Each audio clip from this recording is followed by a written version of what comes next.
So hello students, welcome back. I hope you all are good and fine. तो math भी हो गया है हमारा, साइंस भी हो गई है, सारे सब्जेक्ट हमारे हो गए हैं। पर भैया एक सब्जेक्ट हमारा बच गया, सोशल। वो सोशल कैसे करें? मेरे पास पता नहीं ऐसे कितने कमेंट आ रहे हैं। और भैया सोशल में कैसे हम पास हों और कैसे हमारे अच्छे परसेंट आए। मैं आपको एक चीज़ पहले क्लियर कर दूं कि सोशल एक लैंग्वेज सब्जेक्ट है, ये लर्निंग सब्जेक्ट है। मैथ में क्या होता है कि जी आपको न्यूमेरिकल्स या फिर क्वेश्चन करने पड़ता है, साइंस में न्यूमेरिकल्स टाइप होता है, पर सोशल कंप्लीटली एक लैंग्वेज सब्जेक्ट है और उसको एक कहानी की तरह पढ़ना पड़ता है। अब मैं ये कह सकता हूँ कि बच्चों को कुछ बोरिंग भी लगता होगा कि जी भैया हम सोशल में पीछे का पढ़ रहे हैं, ब्रीफ में पढ़ रहे हैं, पता नहीं जो चीज़ हमें कभी पढ़ाई नहीं गई हम वो चीज़ पढ़ते हैं सोशल में। और आज से 1000 साल पहले पढ़ने का क्या मतलब है? और पॉलिटिक्स में काफ़ी बच्चों को इंटरेस्ट नहीं होता, तो उन्हें ये सोशल इससे बोरिंग लगती है और लगभग 90% बच्चों को सोशल बोरिंग लगती है। पर मैं एक चीज़ बताऊँ कि सोशल काफ़ी इंटरेस्टिंग सब्जेक्ट है अगर आप इसे अच्छे से पढ़ेंगे। बट ये तो थोड़ा हम आगे की बात कर रहे हैं कि इसमें इंटरेस्ट है या नहीं आपका। पर फिलहाल हम बात करने वाले कि सोशल में कैसे बोर्ड में मार्क्स लाए जाएँ। कुछ स्टूडेंट ऐसे होंगे जिन्होंने कुछ नहीं पढ़ा है सोशल में, तो जिन्होंने कुछ नहीं पढ़ा है तो उनके लिए बहुत इंपॉर्टेंट वीडियो होने वाली है। अगर आपको अच्छा स्कोर करना है सोशल में, उनके लिए भी बहुत अच्छी वीडियो होने वाली है। तो चलिए इस वीडियो को स्टार्ट करते हैं। तो सोशल मैं आपको बताऊं कि सोशल में आपके 5 मार्क, 3 मार्क, 2 मार्क, 1 मार्क के क्वेश्चन आते हैं और कुछ इसमें मल्टीपल चॉइस होंगे, कुछ इसमें लॉन्ग क्वेश्चन टाइप क्वेश्चन होंगे। तो पहली टिप जो होगी मेरी तरफ से वो यह है कि आप एक सेल्फ स्टडी टाइप कुछ खरीद लेते हैं, जैसे एवरग्रीन का सेल्फ स्टडी आता है या फिर आप अरिहंत का ले लीजिए। मतलब कोई भी सेल्फ स्टडी हो जिसमें आपका इंपॉर्टेंट चैप्टर वाइज क्वेश्चन दे रखे हो। मेरा मानना है कि अगर आप सोशल के प्रीवियस 5 ईयर्स के क्वेश्चन पेपर कर लेते हैं या फिर 5 साल पहले जो भी क्वेश्चन आए हुए हैं सोशल के, तो उससे आपको काफ़ी फायदा मिलने वाला है आपके और बोर्ड में।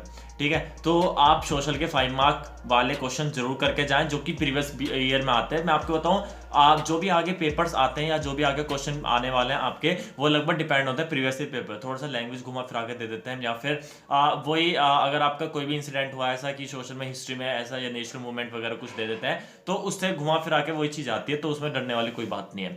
दूसरी बात यह है कि आप अगर सोशल का लिख रहे हैं तो देखो सोशल क्या लैंग्वेज सब्जेक्ट है, उसमें कहीं न्यूमेरिकल 2+2 या फिर उसमें कोई फॉर्मूला नहीं लग रहा है, हिस्ट्री सॉरी फिजिक्स वगैरह का कोई फॉर्मूला नहीं लग रहा है, तो आप उसमें क्या कर सकते हैं, आप हाईलाइट करने के लिए ब्लैक पेन यूज कर सकते हैं, एक पॉइंट बना सकते हैं। काफी स्टूडेंट कहते हैं कि जी भाई हमें तो बोर्ड में ब्लैक पेन यूज करने को मना करा गया, कोई एक्स्ट्रा ब्लू पेन से अलग कोई पेन यूज करने को मना करा है। मेरे ख्याल से ऐसा कुछ नहीं है, आप हाईलाइट कर सकते हैं या फिर अगर सच में प्रोहिबिटेड है ज्यादा ही तो आप एक काम करिए, तो एक हेडिंग लिखकर उसके नीचे अंडरलाइन कर दीजिए, तो थोड़ा सा हाईलाइट हो जाएगा एग्जामिनर को।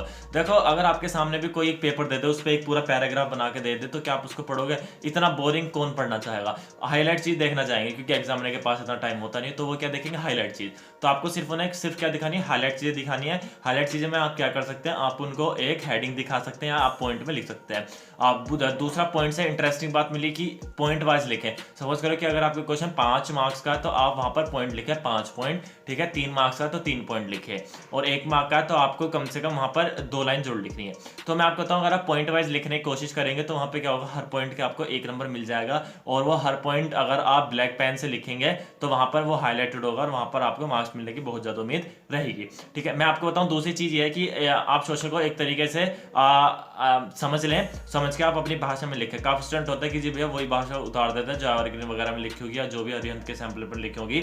ऐसा नहीं करना, आपको अपनी भाषा में लिखनी है। चीजों को समझ लीजिए, समझकर आप अपनी लैंग्वेज में उसे लिख सकते हैं। तो सोशल में पहली टिप्स कहती है कि आपको कोई एक बुक खरीदनी है जिसे प्रीवियस ईयर पेपर के विद आंसर हो।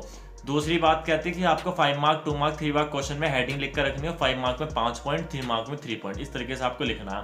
काफी स्टूडेंट कहते हैं कि भैया मैप याद नहीं होता, तो मैप के लिए आप क्या करें, एक मैप खरीदें और आप इंडिया मैप में जो भी चीज़ें जहाँ पर पॉइंट आउट है वहाँ पर वो पॉइंट आउट करिए। मैक्सिमम चीज़ें एक ही मैप में सारी चीज़ें लिख लीजिए, ठीक है। और उस मैप को डेली प्रैक्टिस करिए, 2-2 बार मैप को भरकर देखिए तो आपको पता चल जाएगा। या फिर आप चीज़ों को याद कर लीजिए कि ये राजस्थान में, ये उत्तर प्रदेश में, या उत्तराखंड में, या उड़ीसा में है, या वेस्ट बंगाल में। अगर आप इस तरीके से याद करेंगे तो आपको बहुत ज़्यादा फायदा मिलने वाला है आपके बोर्ड में।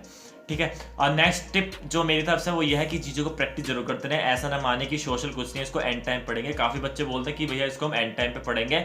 मैथ और इंग्लिश में, मैथ और साइंस में लगे रहते हैं, पर ये बहुत बेवकूफ़ी वाली बात होती है। सोशल भी इक्विवेलेंट होता है एज मैथ, क्योंकि वो भी 100 नंबर का होगा ओवरऑल, मैथ ही 100 नंबर का होगा।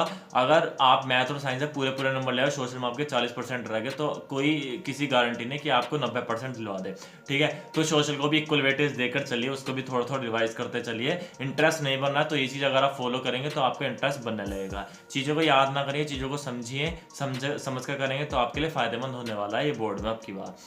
तो आई होप आपको चीज़ क्लियर हो रही है, और मैं वीडियो को ज़्यादा एंड तक खींचना चाह रहा था। ये थोड़ी टिप जो थी वो मैंने जो फॉलो करी थी अपने एग्जाम में, वही टिप मैं आपको बता रहा हूँ, और इससे मुझे तो काफ़ी फ़ायदा मिला है, ठीक है। और ऐसा ना करिए कि भैया उसका ज़्यादा सिलेबस हो गया है और मेरा कम सिलेबस हो गया है, ऐसा नहीं करना है। दूसरे पर डिपेंड होकर तैयारी नहीं करनी है। आपका कुछ अलग लेवल है, सामने वाला कुछ अलग लेवल है, तो उस चीज़ को ध्यान में रखते हुए अपनी तैयारी करेंगे तो आपका जो भी board exam, upcoming board exam है, वो बहुत ही अच्छे जाने वाले हैं।